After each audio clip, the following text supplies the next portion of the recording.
While the military intensifies efforts to stamp out the Boko Haram insurgents, Nigeria is making plans on how to rebuild the region that has been devastated by acts of violence. My guest on this week's edition of the program is the Minister of Interior.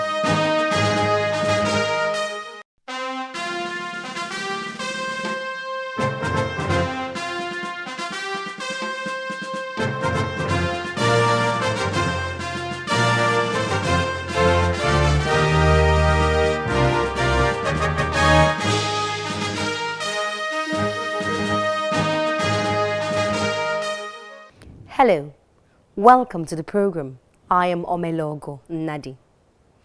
The military is recovering territories that were once under the control of the Boko Haram sect.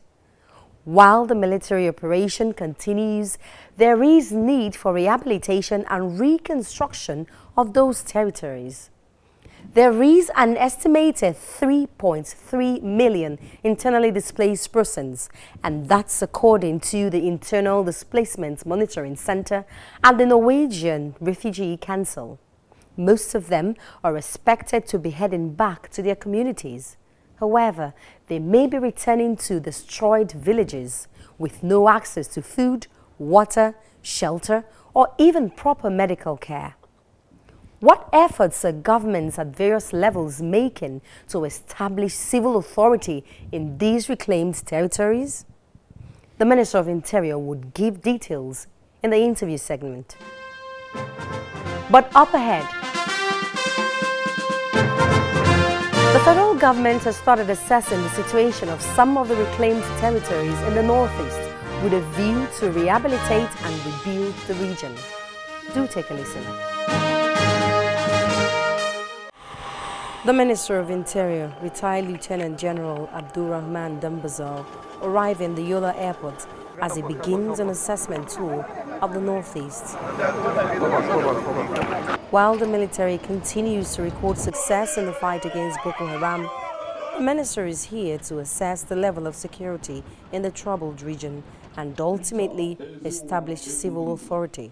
The Nigerian police deserve special tribute, so also the Nigerian Immigration Services and the Civil Defense Corps. The police bore the first brunt of the attack of the Boko Haram in 2004, when police stations in Bama and Goza were simultaneously attacked. At a point in time, the Civil Defense Corps was our major source of information in unmasking the Boko Haram. They were a major source of information. And Honorable Minister, it might interest you to know that the largest catch of weaponry made for the Boko Haram was intercepted by the Nigerian Immigration Services. We decided to come to this part of the country to carry out on-spot assessment, also confer with the various governors and also discuss with our commanders here on ground to see how we can articulate a strategy before this such deployment. The deployment becomes necessary because owing to the success of the military in degrading and dismantling the structures of insurgents, there is need to re-establish civil authority in those areas. According to the Internal Displacement Monitoring Center, over 3 million people have been displaced as a result of the Boko Haram insurgency in Nigeria. Most of them are eager to return home as the military reclaim more territories in Adamawa, Borno, and Yobe states.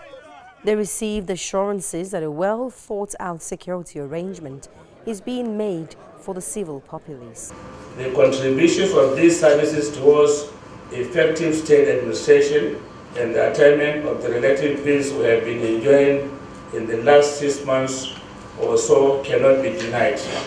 The role of the people in that particular, with which we have the closest working relationship in the war against Boko Haram insurgency, is highly commendable.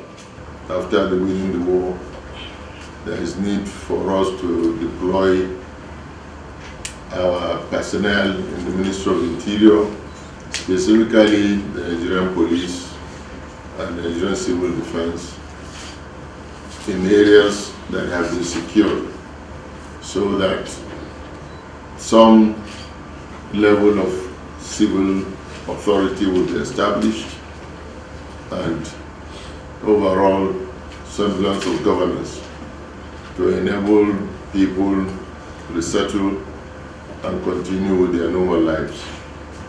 The minister's team also visited traditional leaders in the communities where the government got the cooperation of the traditional leaders in the effort to resettle the displaced persons.